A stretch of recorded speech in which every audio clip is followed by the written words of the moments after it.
UGC net जून 2026 examination management paper 2 code 17 जहाँ पे 10 unit ना बोल के 10 सब्जेक्ट बोले तो ज़्यादा हम उसको अच्छे से समझ पाएंगे।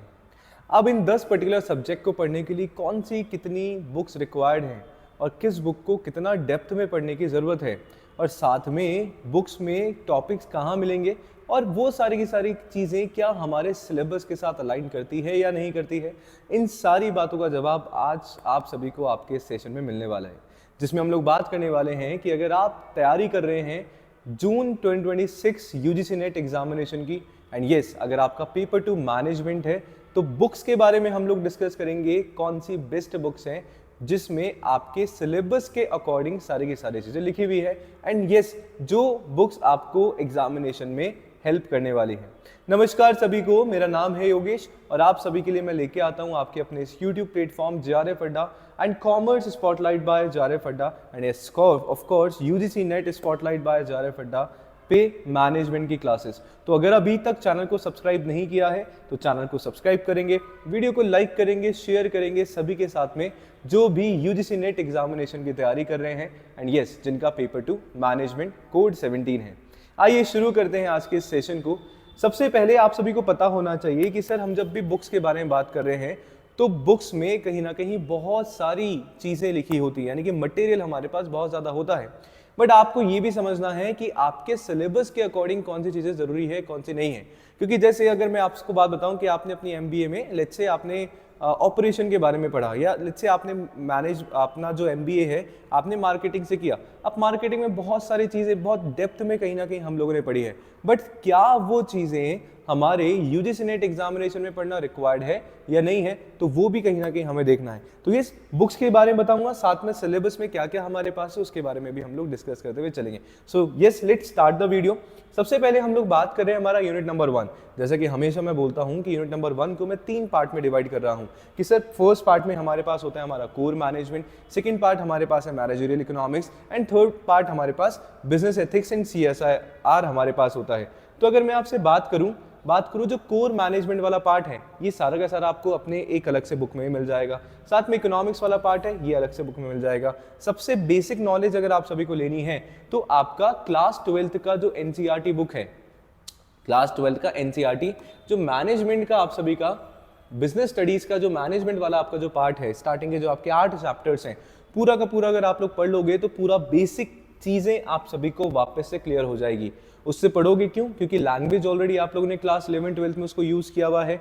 आप उस पर्टिकुलर बुक से जो है कहीं ना कहीं अच्छे से यूज टू हैं, फैमिलियर हैं, लैंग्वेज कहीं ना कहीं आप सभी को समझ में आती है और वो आपने एक बार पढ़ा था तो वहां से रिलेट करोगे तो डेफिनेटली आप सभी को चांस आप सभी के लिए बेनिफिट होने वाला है, समझने में अच्छा आप सभी को आएगा। प्लस आपके पास यहाँ पे क्या एडवांटेज है कि NCERT है, अगर मान लीजिए आपने उसमें से पढ़ा है और अगर क्वेश्चन को आप एग्जामिनेशन टाइम पे चैलेंज करते हैं तो वो चैलेंज भी कहीं ना कहीं एक्सेप्ट हो जाता है। तो इसलिए NCERT आप सभी को यहाँ पे बताने की कोशिश मैं कर रहा हूँ, ठीक है। इसके अलावा सेम इकोनॉमिक्स की हम लोग बात करें, इकोनॉमिक्स के लिए भी आप NCERT पे जा सकते हैं। आपने जो 11 12 में अपना इकोनॉमिक्स पढ़ा था वो टॉपिक्स को देखो समझो, क्योंकि वहाँ पे सिंपल लैंग्वेज में अच्छे एग्जाम्पल्स के साथ आप सभी को समझा रखा है, सो दैट क्लैरिटी आप सभी को मिल जाएगी। यानी कि इस पर्टिकुलर यूनिट को समझने के लिए except your business ethics and CSR दो पार्ट्स को समझने के लिए आपको कोई और बुक्स पे जाने की जरूरत ही नहीं है। आगे अगर हम लोग बात करें, वैसे अगर आपको बुक के बारे में बताऊं तो यस मैनेजमेंट के प्रिंसिपल एंड एप्लीकेशन है, TN छाबरा एंड मोनिका छाबरा की बुक जो है आप सभी ले सकते हैं। ऐसे ही मैनेजमेंट इकोनॉमिक्स का आपका बुक है TR जैन, बिल्कुल फेमस बुक है ना, VK, आप सभी इस पे जा सकते हैं, बहुत अच्छी लैंग्वेज में आप सभी को बता रखा है। एंड यस अगर आप कॉर्पोरेट गवर्नेंस की बात करेंगे तो वहां पे भी आप सभी के पास जो है आपको बुक मिल जाती है ये वाली, ठीक है। तो तीनों की जो है बुक आपके पास है, चाहे हम मैनेजरियल इकोनॉमिक्स की बात करें, मैनेजमेंट की हम लोग बात करें या हम लोग कहीं ना कहीं बिजनेस एथिक्स CSIR की बात करें तो कॉर्पोरेट गवर्नेंस हमारे साउथ एशिया का काफी अच्छी बुक है, ABD पब्लिकेशन का, बहुत सारी नॉलेज आप सभी को मिल जाएगा। नेक्स्ट हमारे पास है यूनिट नंबर 2 जहाँ पे ऑर्गेनाइजेशनल बिहेवियर हमारा होता है, प्लस थोड़ा सा हमारा HRM स्टार्ट हो जाता है और HRM हमारा यूनिट नंबर 3 तक यहाँ पे चलता है। तो अगर मैं ऑर्गेनाइजेशनल बिहेवियर की बात करूं जहां पे हम ऑर्गेनाइजेशनल बिहेवियर को समझने के लिए इंडिविजुअल बिहेवियर को पढ़ते हैं, समझते हैं, यस, उसके बाद हमारे पास हमारा इंटरपर्सनल बिहेवियर होता है, लीडरशिप स्टाइल्स के बारे में हम लोग बात कर रहे होते हैं, थोड़ा सा साइकोलॉजी के कुछ कॉन्सेप्ट्स हैं वो भी आपको इस पर्टिकुलर यूनिट में देखने को मिलते हैं। साथ में अगर मैं बुक्स की बात करूं तो ऑर्गेनाइजेशनल बिहेवियर के लिए सबसे बेस्ट बुक है हमारा स्टीफन पी रॉबिन्स का, ठीक है ना, आपका 18th एडिशन, बहुत अच्छा बुक है, पढ़ सकते हो, काफी सारी जो है नॉलेज आप सभी को यहाँ पे मिलने वाली है। देन जब मैं HRM ह्यूमन रिसोर्स मैनेजमेंट की बात करता हूँ तो TN छाबरा एंड मोनिका छाबरा का ही आपका बुक है। एंड यस, जब मैं पर्सनल मैनेजमेंट की बात करता हूँ, ह्यूमन रिसोर्सेज की मैं बात करता हूँ, तो आपके पास के अश्वत्थप्पा की यहाँ पे बुक है, अच्छा बुक है, पढ़ सकते हो, इजी लैंग्वेज में सारी की सारी चीजें गिवन है। 4th एडिशन ले सकते हो, जो भी लेटेस्ट एडिशन है वो लेना, सो दैट अपडेटेड चीजें आपको देखने को मिल जाएंगी, है ना, ठीक है। तो ये हमारा यूनिट नंबर 2 का भी कहीं ना कहीं पूरा अच्छे से हो गया। देन यूनिट नंबर 3 भी जैसा आप सभी को पता है हमारा HRM है, प्लस हमें जो है इंडस्ट्रियल रिलेशन देखने को मिल जाता है, dispute, grievances management, welfare, social security, trade union, collective bargaining and yes international human resource भी हमारे पास है। तो यूनिट नंबर 3 के लिए I will suggest the same book human resource management, जो कि आपका TN छाबरा एंड मोनिका छाबरा। तो इस बुक से आप अपनी दोनों यूनिट को अच्छे से कवर कर पाएंगे।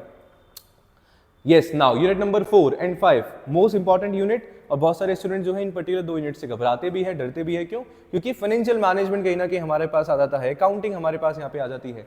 तो यहाँ पे अगर हम लोग बात करें, अकाउंटिंग प्रिंसिपल्स हैं, अकाउंटिंग स्टैंडर्ड्स हमारे पास हैं, ठीक है, रेशियो एनालिसिस हम लोग पढ़ते हैं, फंड फ्लो एनालिसिस हम लोग पढ़ते हैं, कैश फ्लो हमारा है, इसके अलावा छोटी मोटी चीजें हम लोग पढ़ते हैं। तो ये चीजें अगर आपके पास कॉमर्स था 11th-12th में तो आपने पढ़ी भी है, तो आप जो है इसके लिए अपना NCERT पे भी जा सकते हो, जो आपके स्टैंडर्ड जो हम लोग पढ़ते थे DK गोयल बुक, वहाँ पे भी बहुत अच्छे से जो है सारे की सारी चीजें समझा रहे कि 11th-12th वाली, वहाँ पे बेसिक नॉलेज आपको बहुत अच्छी मिल जाएगी, ठीक है। तो वो सारी बुक्स भी आप लोग जो है रेफर कर सकते हैं। इसके बाद जैसे कॉस्ट शीट हमारा हो गया, मार्जिनल कॉस्टिंग हो गया, स्टैंडर्ड कॉस्टिंग हो गया, तो BCom में हम लोग कॉस्टिंग पढ़ते हैं, हमारी यूनिवर्सिटी की बुक्स वो चलती है, वो आप रेफर कर सकते हैं। देन सेम फाइनेंशियल मैनेजमेंट में कैपिटल स्ट्रक्चर, बजटिंग हमारा हो गया, लेवरेजेस हो गया, उनके लिए मैं बुक आप सभी को यहाँ पे बता देता हूँ। तो फाइनेंशियल अकाउंटिंग के लिए हमारे पास VK गोयल एंड रुचि गोयल का बुक है, ठीक है। ऐसे financial cost and management account के लिए, अकाउंटिंग के लिए आपके पास जो है हिमालय पब्लिकेशन हाउस का बुक है, ठीक है। And yes, financial management 10th edition आज आप लोग जो है IM पांडे का यहाँ पे रेफर कर सकते हैं। बट यस, मैं आप सभी को यही बोलूंगा, जो यूनिवर्सिटी वाली आपकी जो बुक है, जो ग्रेजुएशन वाली बुक है, उसको रेफर करोगे तो ज्यादा अच्छा रहेगा। क्यों? क्योंकि लैंग्वेज से आप लोग फेमिलियर होते हो, क्योंकि वो ऑलरेडी आप लोगों ने एक बार पढ़ रखा है। रादर देन नई बुक पे जाएं, आप उनको ही वापस से रिवाइज करके अपने नोट्स बना सकते हैं। नेक्स्ट हमारे पास यूनिट नंबर 5 है आपका रोज वस्टरफील्ड जॉर्डन का बुक है, कॉर्पोरेट फाइनेंस का, तो अच्छा खासा बुक है और अच्छे एग्जाम्पल्स के साथ जो है इस बुक में आपके कॉन्सेप्ट्स को अच्छे से बता भी रखा है। Now come to unit number 6 and 7, जो हमारा मार्केटिंग एंड स्ट्रैटेजिक मैनेजमेंट हमारा होता है। और जब मार्केटिंग का नाम हमारे पास आ रहा है और फिलिप कोटलर साहब का नाम नहीं आए, ऐसा हो ही नहीं सकता है, ठीक है। तो ये स्ट्रैटेजिक मैनेजमेंट के लिए आप रेफर कर सकते हैं, अजहर काजमी एंड अडेला काजमी का बुक है, काफी अच्छा है, सिंपल लैंग्वेज में बता रखा है। और अगर मैं बात करूं मार्केटिंग मैनेजमेंट के लिए, आप सभी जो है पियर्सन का बुक है, फिलिप कोटलर का, ठीक है, काफी अच्छा है, बहुत सारी चीजें अच्छी है, एग्जाम्पल बहुत अच्छे, आप लोग जो है इस बुक को रेफर कर सकते हैं फॉर यूनिट नंबर 6 आप सभी के लिए, 6 एंड 7 के लिए, right. Yes, now come to unit number 8, आपका statistics and your research operations. तो रिसर्च मेथोडोलॉजी के लिए आपके पास है यहाँ पे CR कोठारी का बुक आप लोग ले सकते हैं, ठीक है। एंड ऑपरेशंस के लिए business statistics and operation research के लिए आपके जो BCom मद्रास और ये पेरियार यूनिवर्सिटी में बुक चलता है, डॉक्टर PR वाइटल एक ही बुक में दोनों का काम आप सभी का हो जाएगा, तो ये भी आप सभी जो है रेफर कर सकते हैं, ठीक है।